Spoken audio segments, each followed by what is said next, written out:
Assalamualaikum warahmatullahi wabarakatuh. Kami dari kelompok Nawasena akan mempresentasikan tentang peninggalan dan tokoh sejarah Hindu-Buddha serta Islam dengan anggota kelompok yaitu sebagai berikut ini. Kerajaan Kutai berdiri sekitar abad keempat di Muara Kaman, Kalimantan Timur, tepatnya di hulu Sungai Mahakam. Pendiri kerajaan Kutai yaitu Maharaja Kudungga dengan gelar Anumerta Dewa Warman. Puncak kejayaannya pada masa Raja Mulawarman. Peninggalan sejarah kerajaan Kutai, 7 buah yupa yang berfungsi sebagai prasasti.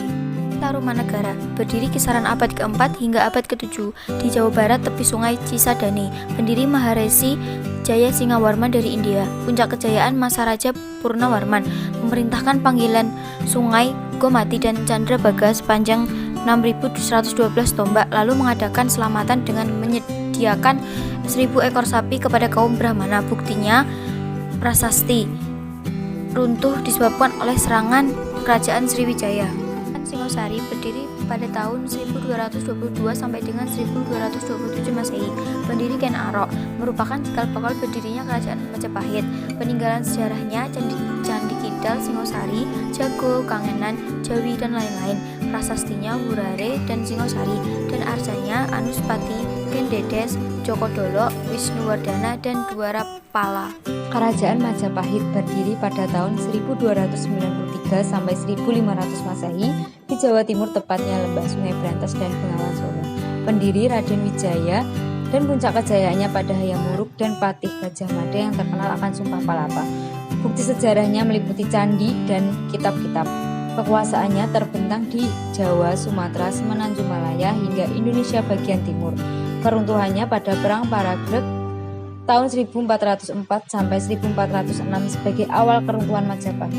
Kerajaan Sriwijaya berdiri pada abad ke-7 di Selat Malaka, jalur perdagangan dan pelayaran internasional.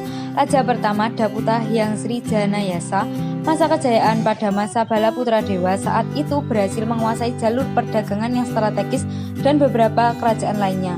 Peninggalan sejarah, prasasti Kedukan Bukit, Kota Kapur, Candi Moratakus dan lain-lain. Keruntuhan abad ke-13 Masehi karena ada beberapa faktor, yakni faktor alam, ekonomi, politik, dan militer. Kerajaan Mataram kuno, pendirinya Sanjaya yang awalnya terletak di Jawa Tengah, tepatnya di wilayah aliran Sungai Bogowonto, Progolo, dan Bengawan Solo. Kemudian dipindah Pusendok ke Jawa Timur. Peninggalan sejarahnya yakni Prasasti Canggal, Prasasti Kalasan, Prasasti Karangtengah, Prasasti Argapura, dan Prasasti Balitung.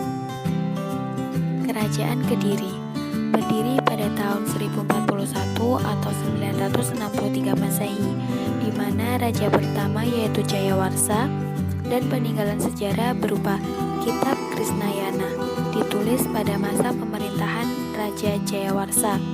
Masa kejayaan kerajaan Kediri yaitu pada masa Sri Jayabaya. Keruntuhan kerajaan Kediri yaitu diakibatkan karena perselisihan antara Raja Kertajaya dengan kaum Brahmana. Kerajaan Samudra Pasai berdiri pada tahun 1267 Masehi oleh Merasilu dengan gelar Sultan Malik As-Saleh. Masa kejayaannya yaitu mengenalkan mata uang dirham yang berbentuk koin emas sebagai alat pembayaran di kerajaannya, dan peninggalan sejarah berupa lonceng Cakradunya, koin dirham, stempel kerajaan, serta makam-makam kuno dari raja dan pembesar kerajaan. Kerajaan Demak berdiri pada tahun 1475 oleh Raden Patah, bergelar Sultan Alam Akbar Al-Fatah. Masa kejayaannya pada masa Sultan Trenggono, dan peninggalan sejarah berupa pintu Bledek, Masjid Agung Demak, Bedug dan Kentongan, makam Sunan Kalijaga. Keruntuhan diakibatkan akhir pemerintahan Sultan Trenggana, terjadi perebutan tahta dengan Arya Penangsang serta Hadiwijaya. Kerajaan Banten berdiri abad ke-16 oleh Syarif Hidayatullah, letak di Banten di ujung barat Pulau Jawa. Raja pertamanya Sultan Maulana Hasanuddin. Masa kejayaannya kepemimpinan Sultan Ageng Tirtayasa. Masa kejayaannya ini mencakup majunya kekuatan politik dan angkatan perang kerajaan Banten. Peninggalan sejarah Benteng Spelwich, Meriam Ki Amuk. Keruntuhan, Sultan Haji cenderung ingin menjalin hubungan baik dengan VOC sehingga menyebabkan perselisihan. Pengaruh peninggalan Hindu-Buddha. pertama, praktik peribadatan, ada upacara ngaben di Bali. 2. Sistem pendidikan. Kerajaan Sriwijaya merupakan kerajaan pertama yang menaruh minat pada pendidikan, terutama pendidikan Buddha. 3. Bahasa dan sistem aksara. Unsur budaya pertama yang dikenalkan oleh India berupa bahasa Pali atau Pallava. 4. Seni arsitektur dan teknologi, berupa candi, stupa, keraton, dan makara. Pengaruh peninggalan Islam. 1. Bidang sosial. Aturan kasta mulai pudar, muncul berbagai nama Arab dan kosakata Arab. 2. Bidang pendidikan.